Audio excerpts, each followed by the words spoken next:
But guys, once again, just look at what these verses say. Look at this.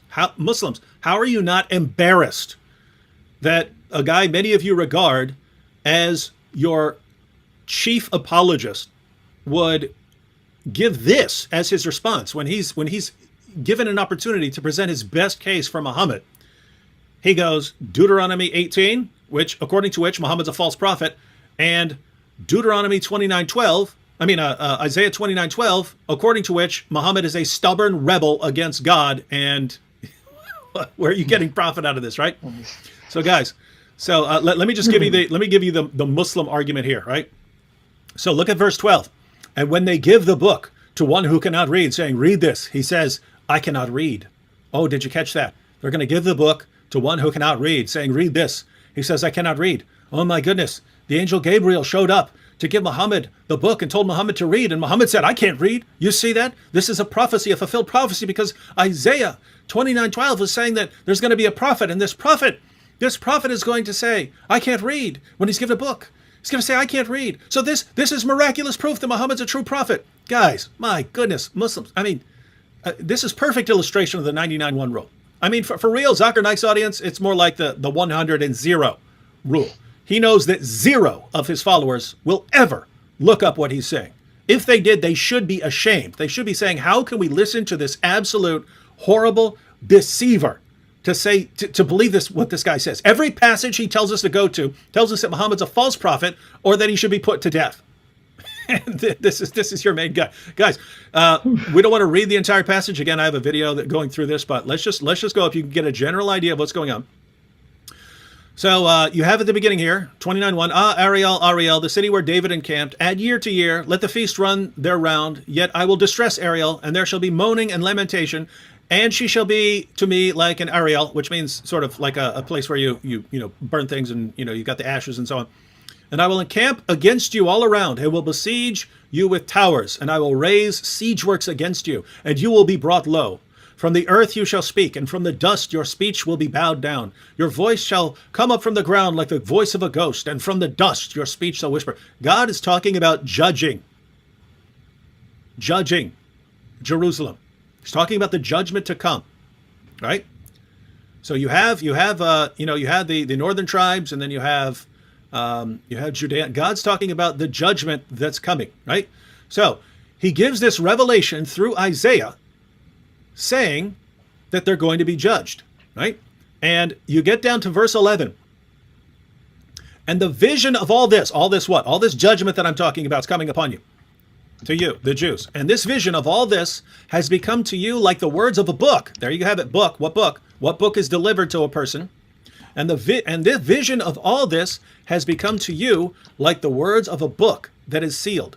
When men give it to one who can read, saying, read this, he says, I cannot, for it is sealed. And when they give the book to one who cannot read, saying, read this, he says, I cannot read. In context, what is it saying?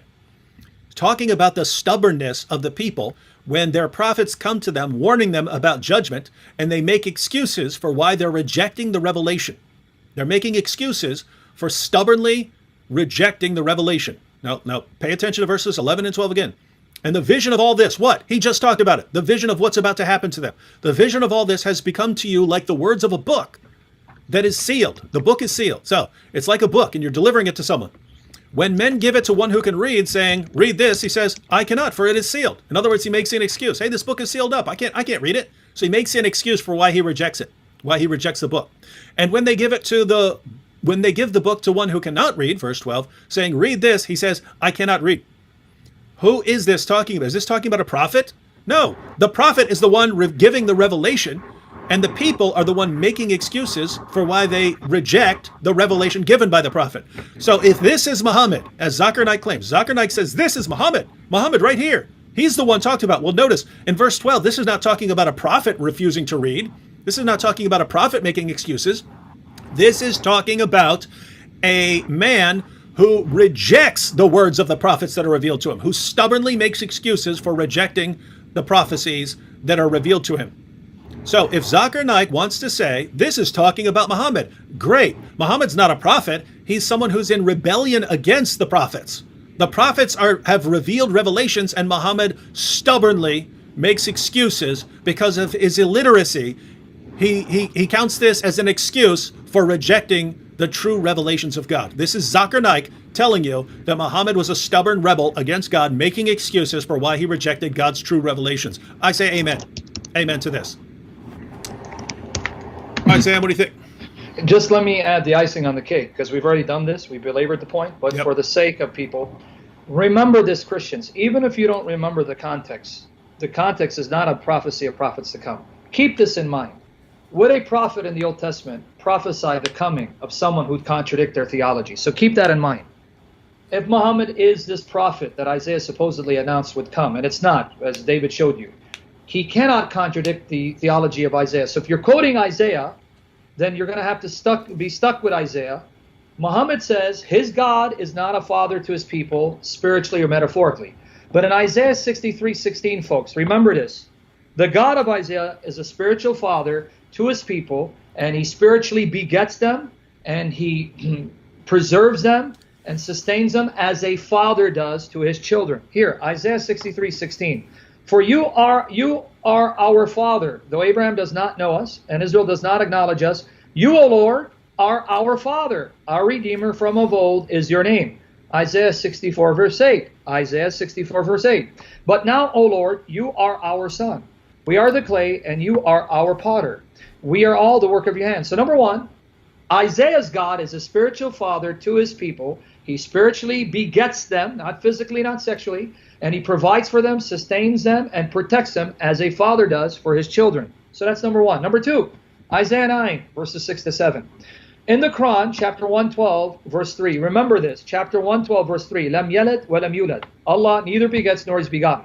Even though in the context of the Quran, it is condemning the pagan understanding that Allah sires children sexually, or he's like one of the gods who is produced by a god and a goddess. And we condemn that as well. We condemn that as well. That's false teaching. But still, with that said, some Muslims like to misapply it to deny the eternal generation of the Son. Isaiah 9, verses 6 to 7. Christians, please, this is now archived. Make sure you listen to this, because I want you to learn these arguments, and this will end the misappeal to Isaiah. Isaiah 9, verses 6 to 7. For to us a child is born. Ask anyone who reads Hebrew. The phrase, for to us a child is born, is yeled yuled. That's the Hebrew cognate of 112.3. Lam yalid wa lam yulad. Walad and yeled, the Hebrew Arabic cognates. So here it says, child born. Yeled, child. Yulad, born. To us a son is given, and the government shall be upon his shoulder, and his name shall be called, notice the name of the child who is born, a human baby, a human child, is going to grow up to be a human man, a male figure, and the government shall be upon his shoulder, and his name shall be called Wonderful Counselor, Mighty God, El Gibor, El God, Gibor.